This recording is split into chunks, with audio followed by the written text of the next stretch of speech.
What is happening in neuromonitoring? This is a question that gets posed to me several times per week from all corners of our profession. CEOs, managers, neuromonitors, IONMs, neurologists, attorneys, and even surgeons contact me because they see major changes in intraoperative neuromonitoring, but don't really know what to make of it. The truth is, while many people display public optimism, they all share private concerns. I'm starting to get worried, they say. Where is this thing going? I'm Rich Vogel, and this is Stimulating Stuff.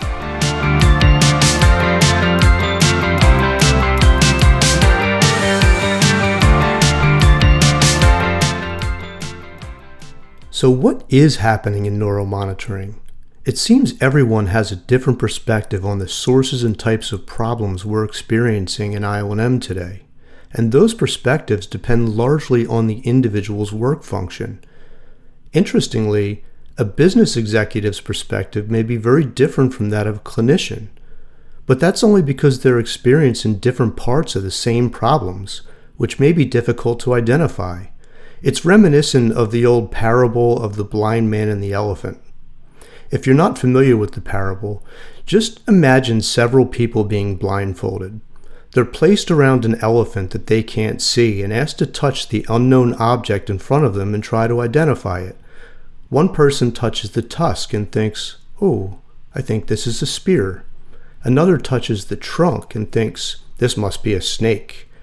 Another touches the leg and thinks, "I think this is a tree." And yet another touches the tail and thinks, "It's gotta be a rope." The point is, these folks only know what's in front of them and what they've experienced. They don't know the experiences of others. They don't know the full context. Neuromonitoring is kind of the same. Executive leaders, neuromonitorists, non-physician doctors, neurologists, they only know their own experiences and may not see the full picture. But they could, if only they had a better understanding of what the others are experiencing. That's the whole point of this episode, and the ones that follow. Now, what I'm saying is not to suggest that y'all are blind to the circumstances and challenges in front of us, but you may be unaware of the aspects of the problems that other people are experiencing and how that impacts their perceptions of working in neuromonitoring. Neuromonitorists may be unaware of the challenges faced by executive leaders, and vice versa. So what I want to do is outline the challenges we face today from the perspectives of executive leaders, managers, neuromonitorists, non-physician doctors, neurologists. I think you'll find there's a common theme. As I talk about the experiences of people in different positions, being someone working in that role, I'm sure you'll agree with the perspectives. But I'd really like to ask you to pay particular attention to the perspectives of those working in the roles that you're not in. For example, if you're a neuromonitorist, try to understand what neurologists and executive healthcare leaders are experiencing. I think you'll find their different perspectives are enlightening because what they're experiencing impacts you significantly, and vice versa. What's interesting about the various stakeholders whose perspectives I want to review today is I've been in each of these positions. I've been an executive healthcare leader and CEO of a multi-million-dollar neuromonitoring company. I've been a neuromonitorist and a manager, and I've performed the professional aspects of neuromonitoring, including data interpretation and technical supervision, both remotely and on-site. I've also got years of experience as an expert witness in medical malpractice cases involving neuromonitoring. I've lived everything that I'm about to talk about today, but I've also been connecting with people at all levels of neuromonitoring and hearing their stories, their challenges, and their concerns. That's what I want to talk about today. Okay, let's start with executive leaders of outsourced technical services companies.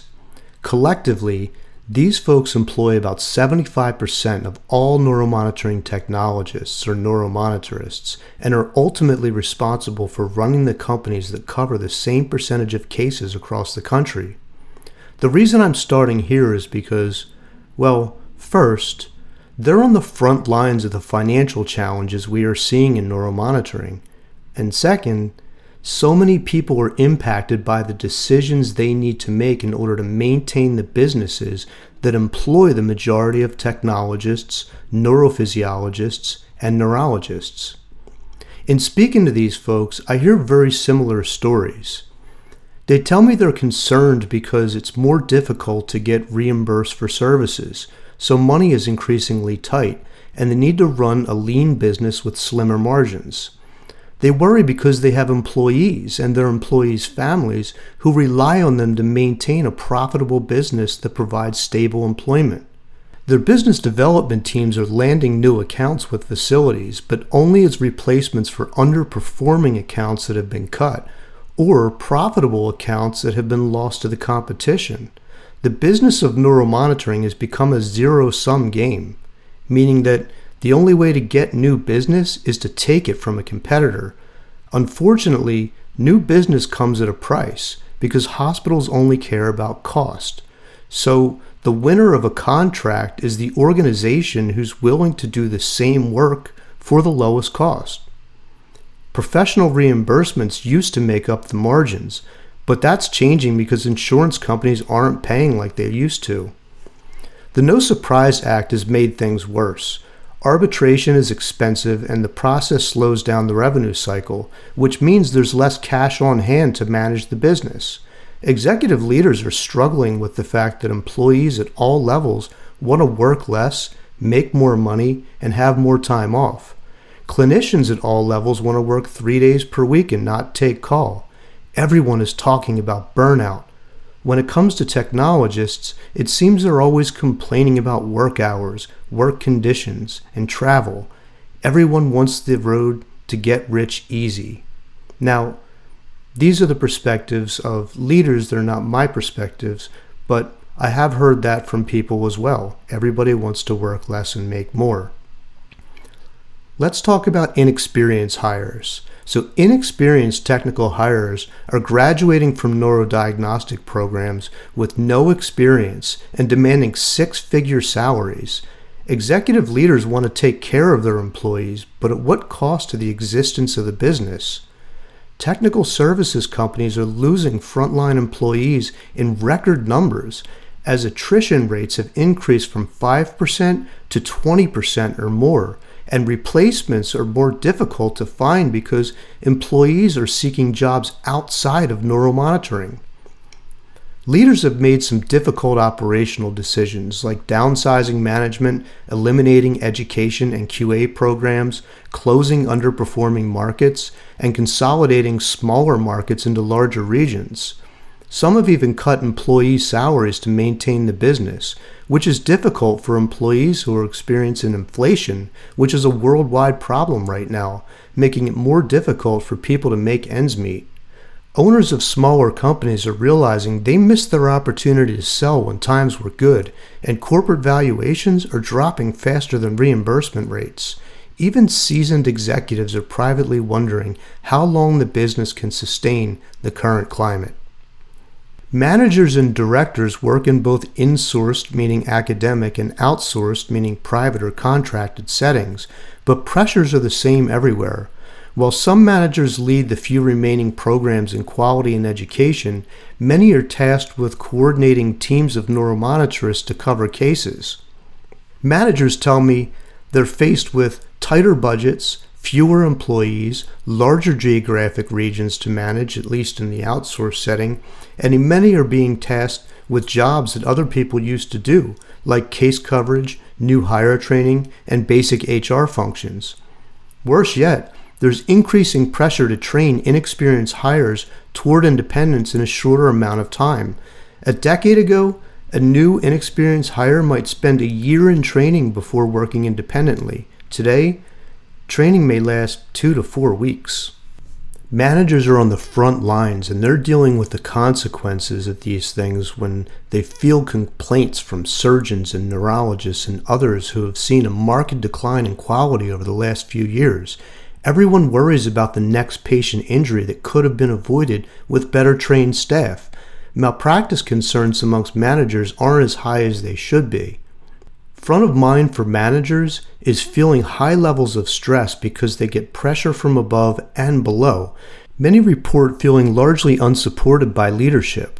Managers deal directly with employees that want to work less and not take call. They hire and train employees and do their best to support them while simultaneously trying to keep operations running smoothly. Despite best efforts, they're losing employees faster than they can hire them, and executive leaders are blaming them. Managers go on LinkedIn and see passive-aggressive posts like, "People don't leave companies, they leave bad managers," and they wonder if anyone understands they're just doing what they're told, often serving as leadership's scapegoat. Historically, the biggest problem with neuromonitoring managers was their lack of management training. People were promoted to these positions due to tenure and/or clinical experience, then left to figure out the rest. Today, most managers in neuromonitoring are struggling because they lack the training and resources necessary to lead in general, and now they're being asked to do more work with fewer resources. Their bosses don't support them, and their employees don't appreciate them. That's how they feel anyway. But in the end, they don't know how long they can continue under the circumstances. Okay, let's pause here for a word from our sponsor. This episode is sponsored by Zinnia X. Zinnia X is a state-of-the-art electronic health record platform that helps you manage every aspect of your neuromonitoring practice.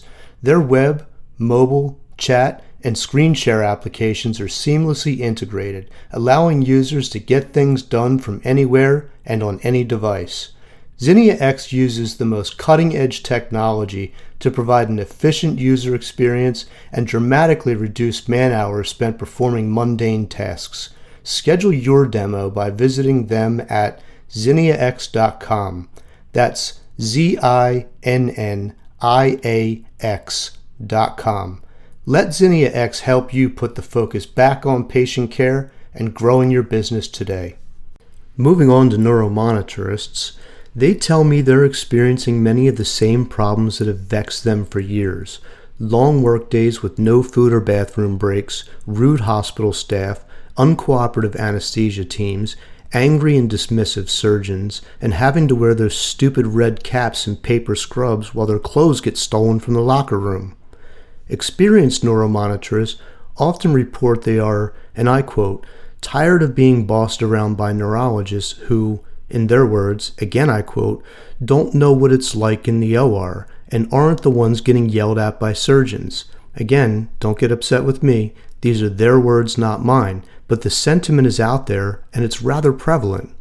Inexperienced clinicians don't understand what they're doing wrong when they get criticized by physicians, probably because they're largely undertrained. Undertraining of neuromonitorists is a problem that must be addressed in our field, and I'm sorry to say, the CNIM isn't the solution.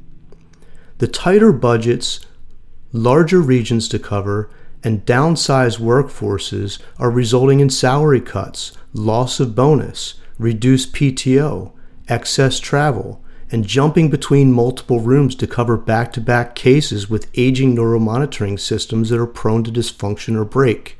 The work is extremely stressful, far more so than leaders tend to appreciate, and they feel like no one understands or cares that 30 hours under high stress is the same as 50 hours under little stress.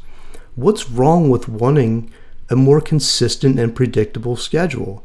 What's wrong with wanting to work closer to home? And what's wrong with having a work-life balance? Many neuromonitorists want to get out of the OR, but middle management positions are filled, and others have disappeared, so there's no opportunity for advancement. Many neuromonitorists want to have more time for building a family and spending quality time with them. They worry about finding and affording reliable childcare at odd hours, paying down student loan and mortgage debt, and finding some consistency in their lives when work hours are long and unpredictable. Some even worry about falling asleep at the wheel after a 15-hour workday, which may be one of several in a week. Many neuromonitors think the same job will come with better experiences in a different organization, but that's rarely the case, so they're starting to look for jobs outside of neuromonitoring. Neurologists tell me they're struggling with burnout too. It's reasonable to estimate there are approximately 600,000 plus cases per year monitored in the United States, and probably 100 or so neurologists performing neuromonitoring full-time. Declining reimbursements and a limited, some would argue declining neurologist workforce make concurrent case coverage an absolute necessity. Concurrent case monitoring has been around as long as physician supervision, but it's suddenly become fodder for malpractice attorneys who cite old guidelines representative of the academic model from the 1990s. The malpractice climate has become ugly in recent years, and neurologists are increasingly under the microscope. Learning from the collective conscience of the medical malpractice world, they're having to do more work that would otherwise be unnecessary, such as typing more disclaimers into chat to protect themselves, much to the ire of neuromonitorists and surgeons. Neurologists rely heavily on highly trained and competent neuromonitorists to collect high-quality data and communicate with them so there's a clear understanding of what's happening in surgery. Unfortunately, the budget cuts and employee turnover on the technical side have resulted in technical performance that, on the whole, appears to be incrementally worse over time. The data quality is worse, the communication is worse, and more technical handholding is needed. This adds layers of stress and complexity to remote physician supervision, particularly in the context of managing concurrent cases. Neurologists often hold licenses in many states and privileges at dozens or hundreds of facilities.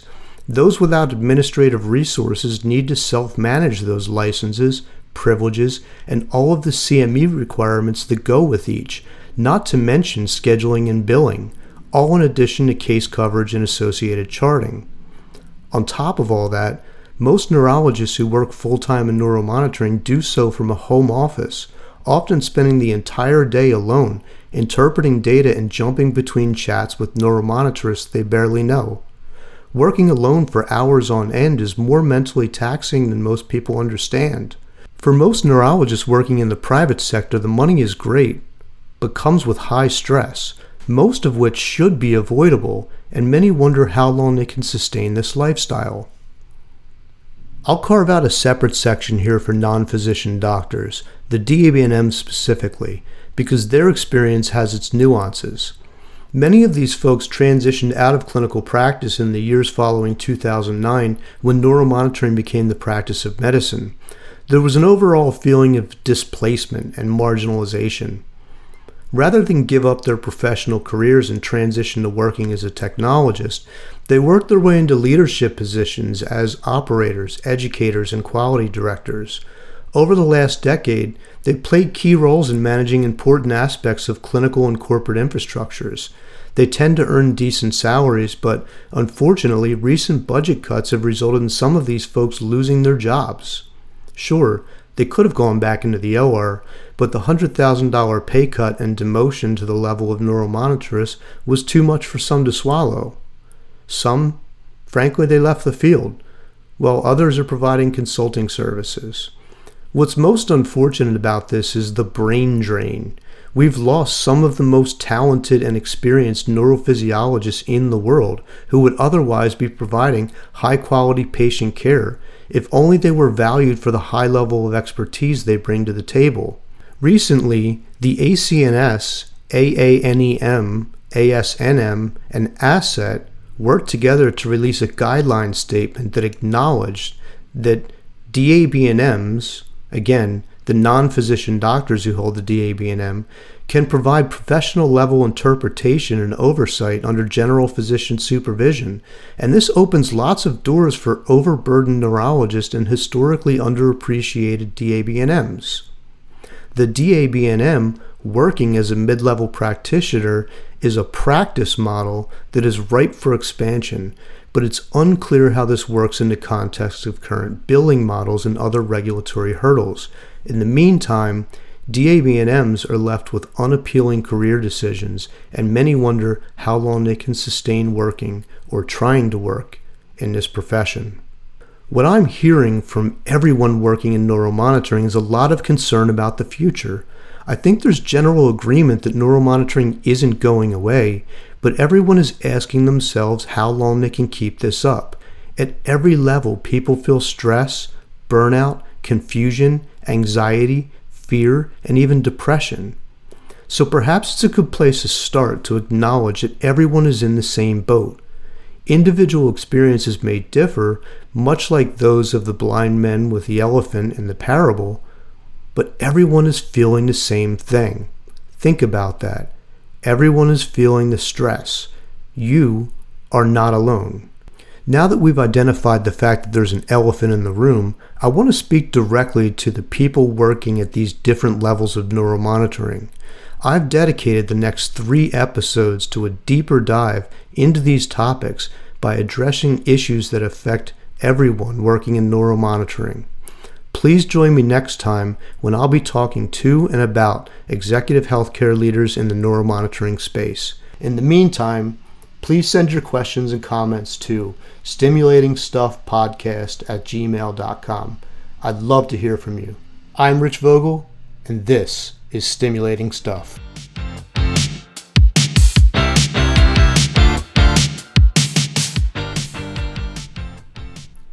The information and opinions provided in this podcast are those of the individual speakers and do not represent the opinions of their employers, affiliates, or other third-party individuals or organizations. Sponsorship and other advertising messages do not constitute support of or preference for specific products or services. This podcast is not designed to and does not provide medical advice, diagnosis, opinion, treatment, or services. This podcast, its host, and all participants, including guests and sponsors, collectively participants, provide general information for entertainment purposes only. The information provided in this podcast is not a substitute for medical or professional opinion, and you should not use the information for that purpose. Participants shall not be held liable or responsible for any advice, course of treatment, diagnosis, or any other information, services, or product you obtain or render. This podcast should not be used in any legal capacity whatsoever, including but not limited to establishing a standard of care in a legal sense or as a basis for expert witness testimony.